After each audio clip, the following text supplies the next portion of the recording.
آخر تحديث لأسعار الخضروات والفاكهة في مصر النهاردة الحد 7/9/2025.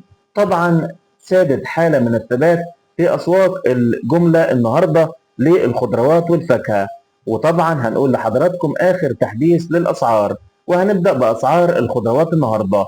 الطماطم بتتراوح ما بين 16 و20 جنيه، البطاطس ما بين 8 و15 جنيه، البصل الأحمر ما بين 17 و22 جنيه للكيلو، البصل الابيض ما بين 12 و17 جنيه للكيلو، الكوسه ما بين 20 و25 جنيه للكيلو، البدنجان الرومي ما بين 8 و11 جنيه للكيلو، الفلفل الالوان ما بين 40 و55 جنيه للكيلو، الخيار البلدي ما بين 15 و25 جنيه للكيلو، الباميه ما بين 80 و120 جنيه للكيلو، الثوم ب 45 لحد 75 للكيلو، الجزر ما بين 15 و20 جنيه. اما اسعار الفواكه فقد واصلت الحضور القوي داخل الأسواق.